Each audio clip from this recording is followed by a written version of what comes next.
আসসালামু আলাইকুম বন্ধুরা, চলে এলাম আরেকটি রেসিপি নিয়ে। আজকে বানাবো ডাল দিয়ে লাউ শাক। রান্নাটার সাথে হয়তো আপনাদের সবারই পরিচিত আছে, কিন্তু আমি যেভাবে করি সেইভাবে আপনাদের সাথে শেয়ার করলাম। প্রথমে হাঁড়িতে সরিষার তেল দিয়ে পরিমাণ মতো পেঁয়াজ দিয়েছি, আর একটা আলু গোল গোল করে কেটে রেখেছিলাম। আলুটা দিয়ে ভালো করে ভাজা ভাজা করে নিয়েছি। তারপরে মসুরির ডাল ধুয়ে দিয়ে দিয়েছি। যতক্ষণ না মসুরির ডাল থেকে একটা সুন্দর একটা ঘ্রাণ বের হয় ততক্ষণ পর্যন্ত ডালটাকে ভাজবো। তারপরে 1 চামচ মতো আদা রসুন বাটা দিয়েছি। আরও কিছুক্ষণ কষিয়ে নেবো যতক্ষণ না আদা রসুনের গন্ধটা চলে যায়। তারপরে 1.5 চামচ মতো হলুদ গুঁড়ো দিয়েছি, 1 চামচ মতো জিরে গুঁড়ো দিয়েছি। তারপরে অল্প অল্প জল দিয়ে ভালো করে মশলাটা কষিয়ে নেবো।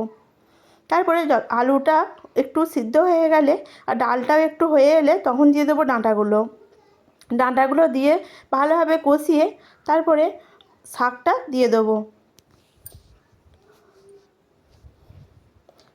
শাকের ওপরে একটু নুন দিয়ে দেবো, তাহলে নাড়তে আর অসুবিধা হবে না, শাকের পরিমাণটাও কমে যাবে।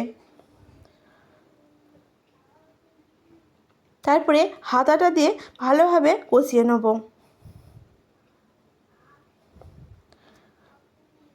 অল্প অল্প জল দিয়ে কষিয়ে নেব।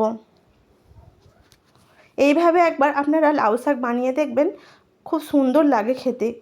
বানিয়ে আমাকে কমেন্টে জানাবেন। তারপরে পরিমাণ মতো জল দিয়ে চাপা দিয়ে দেবো যতক্ষণ না ডাঁটাগুলো আর আলুটা সিদ্ধ হয়ে যায়। তারপরে সিদ্ধ হয়ে এলে 1 চিমটি মতো চিনি দিয়ে একটু ফুটিয়ে নিয়ে নামিয়ে নেব। তাহলেই হয়ে যাবে সুন্দর লাউ শাক রান্না। রেসিপিটি ভালো লাগলে লাইক করবেন, চ্যানেলটি সাবস্ক্রাইব করে আমার পাশে থাকবেন।